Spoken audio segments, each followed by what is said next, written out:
வணக்கம். திருக்குறள்.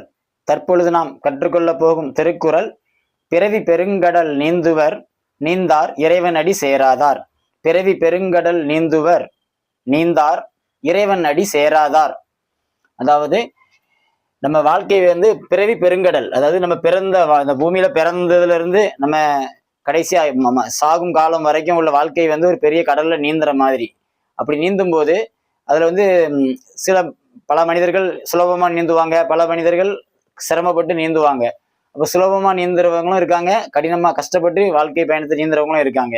நான் கடைசி வரைக்கும் நம்ம கடல் கரையெல்லாம் காண முடியாது, நீந்திக்கிட்டே தான் இருக்கணும். ஆனா நீந்துறத சுலபமா நீந்துறவங்களும் இருக்காங்க, கடினமா நீந்துறவங்களும் இருக்கிறாங்க. அது அவங்கவுங்க மனநிலை பொறுத்து மாறுபடுது. அதைத்தான் இதுல சொல்லியிருக்காரு திருவள்ளுவர். பிறவி பெருங்கடல் நீந்துவர். யார் நீந்துவாங்க? பிறவி பெருங்கடல நீந்திடுவாங்களாம். நீந்த முடியுமா? யாரால நீந்த முடியும் அப்படின்னா இறைவன் அடி சேர்ந்தவங்களுக்கு பிறவி பெருங்கடலை நீந்த முடியுமா? ஆனா நீந்த முடியாது சொல்றாரு. நீந்தார் இறைவன் அடி சேராதார்.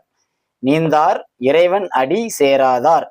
நீந்தார் இறைவன் அடி சேராதார் அப்படின்னா நீந்த முடியாம தவிப்பாங்க கடல்ல. இந்த வாழ்க்கை பயணத்துல, வாழ்க்கை பெருங்கடல்ல நீந்த முடியாம தவிப்பாங்க. யாரு?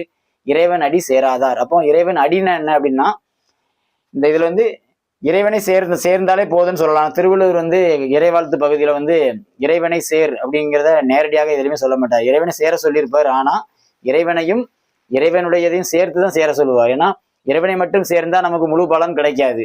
இறைவனுடையதையும் சேர்ந்து நாம, அதாவது யான் எனதுன்னு சொல்ற மாதிரி இறைவனுடையது ரெண்டையுமே நம்ம சேர்ந்தாதான் நம்ம மனக்கவலை மாற்ற முடியும். இப்ப நீங்க கடவுளை மட்டும் பற்றி கொண்டு கடவுளுடைய செயல்களை ஏற்றுக்கொள்ளாம இருந்தீங்கன்னா நம்ம அந்த துன்பத்திலிருந்து வெளியே வர முடியாது.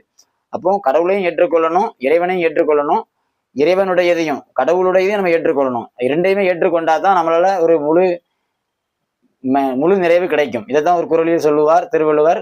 தனக்கு உவமை இல்லாதான் தாழ் சேர்ந்தார்கல்லால் மனக்கவலை மாற்றல் அரிது அப்படிங்காரு. அது தனக்கு உவமை இல்லாதான் தாழ் சேர்ந்தார்க்கு அல்லால். தாழ்னா முயற்சி. இறைவனுடைய இரண்டு முயற்சியும் சேரணும். சேர்ந்தார்க்கு மட்டும்தான் உன் மனக்கவலையை மாற்ற முடியும் அப்படிங்காரு. அப்போ தனக்கு உவமை இல்லாதான் தாழ் சேர்ந்தார்கல்லால் மனக்கவலை மாற்றல் அரிது. அப்ப நம்ம என்ன செய்யணும்னா இறைவனையும் இறைவனுடையதையும் சேர்ந்து பற்றி கொள்ள வேண்டும். அப்பதான் நம்ம பிறவி பெருங்கடலை நீந்த முடியும். இல்லைன்னா பிறவி பெருங்கடலை நீந்த முடியாமல் சிரமப்பட வேண்டியது இருக்கும். ஆகவே நாம் இறைவனையும் இறைவனுடையதையும் பற்றி கொள்ள வேண்டும். இறைவனை மட்டும் பற்றி கொண்டால் பிறவி பெருங்கடலை நீந்த முடியாது. நன்றி, வணக்கம்.